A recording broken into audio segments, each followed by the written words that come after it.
Zombie से train खिंचवाकर बचे हुए लोगों को लूटना और फिर उनकी आंखें निकालकर अपने पालतू जानवरों को खिला देना। आसपास के इलाके में इसी खूंखार उजाड़ गैंग का खौफ है। डैरिल बस वहां से गुजर रहा था कि उसकी बाइक छीन ली गई। अगर वो तेजी से भागा ना होता तो शायद वही उसका काम तमाम हो जाता, पर चारों तरफ रेगिस्तान था और वह कहीं जा नहीं सकता था। खुशकिस्मती से वहां से कुछ लोकल लोगों की टीम गुजरी जिनके लीडर का नाम था मैटियो। उसने डैरिल को अपने साथ रखने का फैसला किया। नीचे जहां रोशनी जल रही थी वो उनका कैंप था। आधे घंटे बाद वे अपनी मंजिल पर पहुंच गए। वहां पहुंचते ही डैरिल थोड़ा सहम सा गया क्योंकि वहां हर कोई बहुत अजीब था। उनके जिस्म पर मांस के दाने उगे हुए थे। आखिर ये सब क्या था? कुछ लोगों का तो पूरा चेहरा ही उन दानों से भरा हुआ था। बस कुछ ही लोगों की थोड़ी बहुत साफ चमड़ी दिख रही थी। वे सभी इस नए अनजान शख्स को बड़ी हैरानी से देख रहे थे और जिस कस्बे में वे रहते थे उसे खंडहर कहना भी गलत नहीं होगा क्योंकि रात में ठीक से दिख नहीं रहा। आप दिन के नजारे का अंदाजा लगा सकते हैं। खैर, कहानी पर वापस आते हैं। अंदर की तरफ कुछ लोग आग के पास बैठे थे। उनके चेहरे पर कोई भाव नहीं थे और आंखें एकदम सुन्न थी। उन सब में अगर कोई नॉर्मल लग रही थी तो वो थी मैटियो की पोती। तभी एक औरत एक मटका उठाए हुए बाहर आई। डैरिल बहुत ही ज्यादा प्यासा था इसलिए वो जल्दी से पानी पीना चाहता था। मैटियो ने इशारे से उसे शांत रहने को कहा कि वो इतनी जल्दबाजी ना करे। इसके बाद उस औरत ने एक चम्मच से पानी निकाला और एक कप में डाल दिया। तभी एक और औरत बाहर निकल कर आई। वो यहाँ इकलौती थी जिसके जिस्म पर वो दाने नहीं थे। उनके बीच क्या बात हो रही थी ये डैरिल को समझ नहीं आ रहा था। अमाया नाम की इस औरत ने सीधे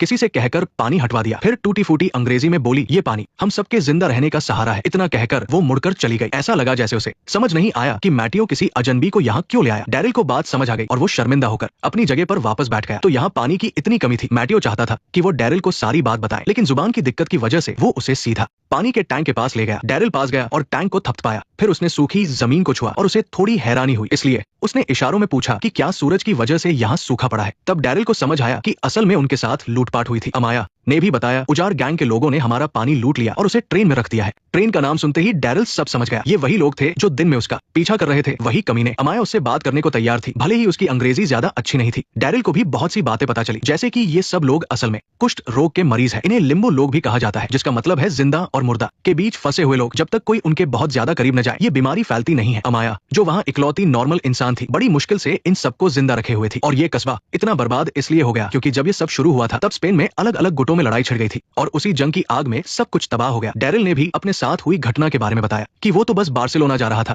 दोनों ने स्पेनिश में आपस में बात की और डेरियन से एक डील करने का फैसला किया। अगर वो उनका पानी वापस लाने में मदद करेगा तो बदले में वो उसे ये गाड़ी दे देंगे। हमारा पानी वापस लाओगे? 4-5 दिन हो गए, न पानी है न जिंदगी, कुछ भी नहीं है। क्या तुम हमारी मदद कर सकते हो? उस रात डेरियन सो नहीं सका। सच तो ये था कि वो चाहता तो आधी रात को चुपचाप गाड़ी चुरा कर ले जा सकता था, चाबियों के बिना भी, लेकिन इन सीधे साधे बेचारे लोगों को देखकर वो ऐसा नहीं कर पाया। माटियो की पोती भी पास में ही छिपकर उसे देख रही थी और उसकी आंखों में उम्मीद की एक लौ जल रही थी। फ्रांस से निकलने के बाद उसने सबसे बड़ी बात यही सीखी थी कि अब वो किसी के फटे में टांग नहीं अड़ाएगा। अजनबियों से कोई वास्ता नहीं होगा तो उनसे बिछड़ने का दर्द भी नहीं होगा, लेकिन इंसान अंदर से हमेशा एक कश्मकश में रहता है। शायद जितनी ज्यादा ताकत उतनी ही बड़ी जिम्मेदारी। इसीलिए अगली सुबह वो कमरे